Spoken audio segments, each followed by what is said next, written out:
No hagas ruido, esta no es tu línea temporal y te aseguro que no quieres que ellos lo noten. ¿O acaso podrías jurarme que no estás soñando o que esto no es un glitch en tu realidad?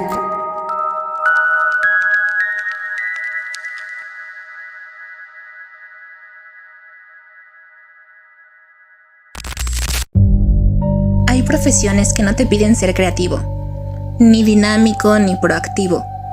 Hay profesiones que lo único que te exigen es ser una máquina. Para Daniel, eso no era un problema. Al contrario, era su santuario.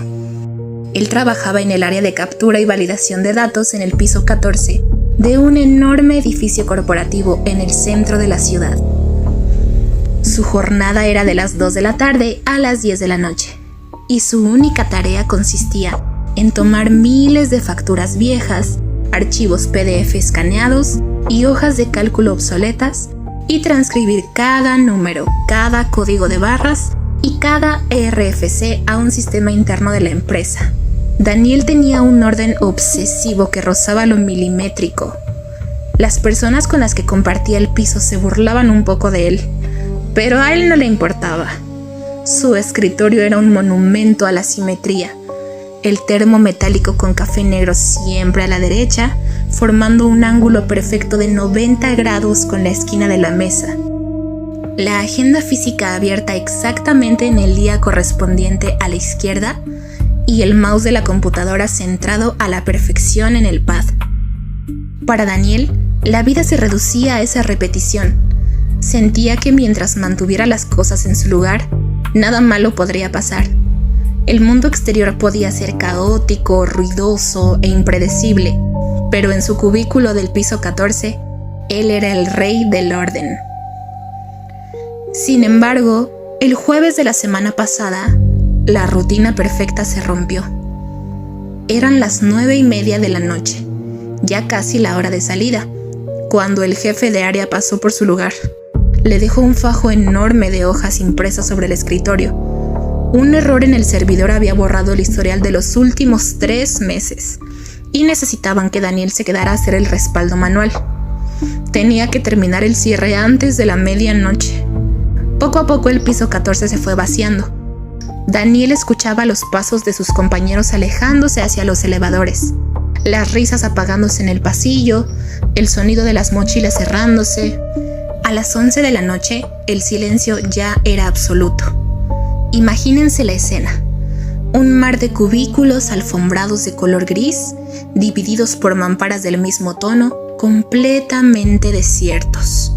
La única iluminación provenía de las lámparas fluorescentes del techo, que emitían ese parpadeo imperceptible pero molesto, que después de unas horas te hace vibrar las sienes. Daniel terminó de capturar la factura número 404. Tenía los ojos secos, la espalda rígida, y el café del termo se había enfriado por completo. Decidió tomarse un respiro de 5 minutos para lavarse la cara en el baño y aguantar el último estirón de la noche. Se levantó de la silla. El crujido de plástico resonó en todo el piso vacío de una manera exagerada. Caminó por el pasillo de alfombra gris, empujó la puerta batiente del baño de hombres y se paró frente a la fila de 3 lavabos de cerámica blanca. Abrió la llave. El agua salió tan fría que le entumeció los dedos. Se mojó la cara 1, 2, 3 veces, respirando hondo. Se miró en el espejo gigante que cubría toda la pared, buscando un rastro de energía en sus ojeras. Y fue en ese momento cuando notó el primer detalle extraño. No en su rostro, sino en el fondo del reflejo. En el espejo, pegado a la puerta batiente de madera por la que acababa de entrar, se veía un letrero verde brillante que decía «Salida de emergencia», en letras invertidas, como es natural en cualquier reflejo. Daniel frunció el ceño. Se dio la vuelta en el mundo real para ver la puerta física a sus espaldas. La puerta estaba completamente lisa. No había ningún letrero. Era solo madera gris. Daniel parpadeó deprisa. Volteó de nuevo hacia el espejo. En el reflejo El letrero verde seguía ahí, nítido, emitiendo una luz sutil que ni siquiera coincidía con la iluminación del baño. Se frotó los ojos con fuerza, convenciéndose de que era el cansancio extremo, la fatiga visual de llevar 9 horas pegado a un monitor. Secó sus manos con una toalla de papel y regresó a su cubículo, intentando ignorar la ligera puntada de incomodidad que le acababa de nacer en el estómago. Cuando Daniel se sentó de nuevo en su silla, notó que el monitor de su computadora se había puesto completamente negro. Pensó que el equipo había entrado en modo de suspensión, pero al mover el mouse, el cursor no apareció. En el centro de la pantalla negra, comenzó a parpadear una pequeña barra de carga color blanco que decía: optimizando espacio de trabajo, 85%. Por favor, espere. Daniel suspiró con frustración.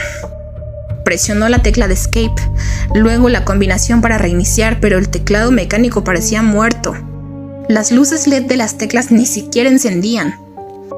Decidió levantarse para ir por un vaso de agua al dispensador que estaba en el pasillo central, cerca de los elevadores, esperando que para cuando regresara, el sistema ya hubiera reaccionado. Pero al dar el primer paso fuera de su cubículo, sintió algo raro en sus pies.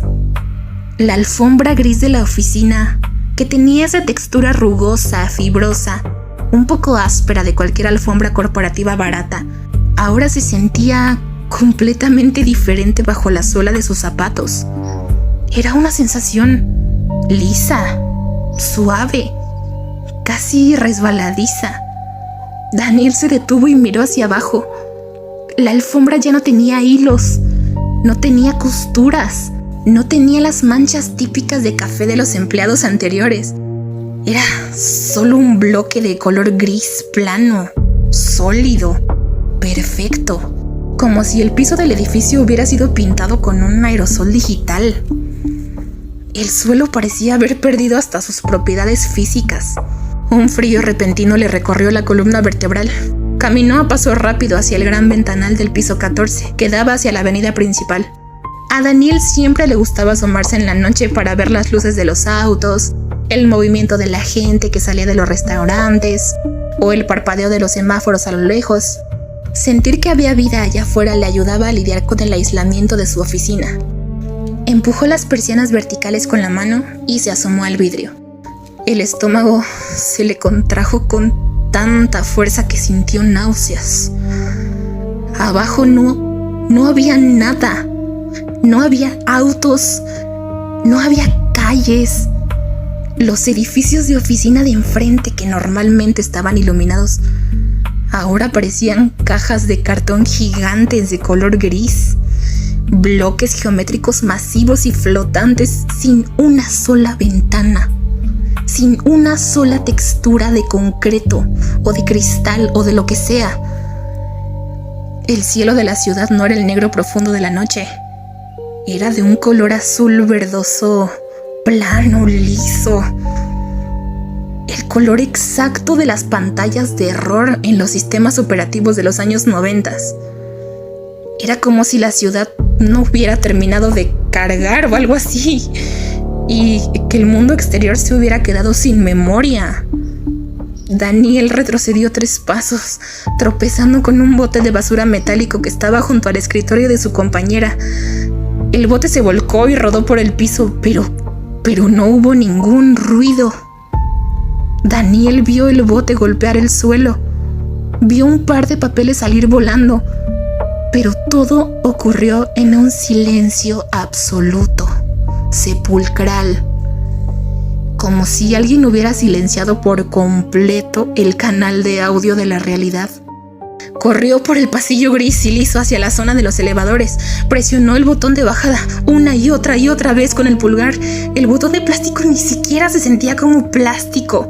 Se sentía blando, como goma caliente. Y la flecha luminosa permanecía apagada. Desesperado, se dirigió a la puerta pesada de las escaleras de emergencia, la empujó con todo el peso de su cuerpo y se lanzó a bajar los escalones de concreto de 3 en 3, sujetándose del barandal metálico. Piso 13. Daniel bajaba respirando de forma errática, escuchando el eco de sus propios pasos, que era el único sonido que parecía quedar en ese universo. Piso 12. Las paredes de concreto de la escalera se veían cada vez más borrosas, perdiendo las líneas de los bloques, volviéndose una masa gris continua. Llegó al piso 11. Daniel bajó el último tramo de ese bloque, empujó la puerta de salida con la esperanza de ver el lobby del edificio, la recepción, la calle, lo que fuera. Pero cuando cruzó la puerta, el aire frío de la oficina le dio en el rostro. Estaba de vuelta en el piso 14, justo frente al pasillo de su cubículo. Las luces fluorescentes parpadearon una última vez con un chirrido metálico y se apagaron por completo, dejando el piso en una penumbra azulada y fantasmal, iluminado únicamente por el brillo blanco que emanaba de la pantalla de su propia computadora al fondo del pasillo. Daniel, con las piernas temblando y las manos sudorosas, caminó arrastrando los pies hacia su lugar. Sabía que no debía ir, pero era como si el mismo espacio lo estuviera empujando hacia allá. Cuando estuvo lo suficientemente cerca, vio que en su silla ergonómica, de espaldas a él, había alguien sentado. La persona estaba tecleando en el escritorio a una velocidad inhumana, desquiciada. El sonido del teclado mecánico ya no era un ritmo, era un zumbido continuo de plástico chocando con el plástico. Daniel se acercó centímetro a centímetro. Su termo metálico estaba a la derecha, su agenda a la izquierda, y el hombre sentado en la silla vestía exactamente su misma camisa de cuadros azul y sus mismos lentes de armazón negro. A un par de pasos, el tecleo se detuvo en seco. El silencio regresó de golpe, un silencio tan pesado que dolía. La pantalla del monitor se volvió un lienzo blanco brillante, proyectando una luz cegadora que proyectaba la sombra de Daniel contra las mamparas grises. El doble que estaba en la silla empezó a girar la cabeza hacia atrás, muy despacio. El cuello le crujió como si estuviera rompiendo plástico congelado. Daniel ahogó un grito que se quedó atorado en su garganta, seco. El hombre que lo miraba tenía su mismo cuerpo, su misma ropa, pero su rostro no estaba terminado. No tenía ojos, no tenía nariz, no tenía labios. Era solo una superficie de piel lisa, plana, semitransparente, como la cara de un maniquí de cera que se había derretido antes de que el escultor pudiera definir las facciones. El clon sin rostro levantó una mano rígida, con los dedos unidos como si fuera una sola pieza de plástico, y señaló fijamente hacia la pantalla blanca de la computadora. Daniel, petrificado de terror, giró la mirada hacia el monitor. En la pantalla ya no había números ni facturas. Había una sola alerta de sistema, escrita en letras negras y gigantes que parpadeaban. Daniel sintió una punzada fría y eléctrica en la base del cráneo, exactamente como si alguien le hubiera desconectado un cable de alta tensión directamente del cerebro. Miró sus propias manos. Sus dedos estaban perdiendo las huellas dactilares, volviéndose lisos, planos y grises. Y lo último que Daniel escuchó, antes de que todo su universo se apagara por completo, fue el sonido mecánico e indiferente de una engrapadora en el cubículo de al lado. Silencio. Penumbra. Todo se acabó. Pasan los días y una nueva semana laboral comienza. Este lunes por la mañana, un nuevo empleado llamado Daniel Llegará al piso 14 a las 2 de la tarde.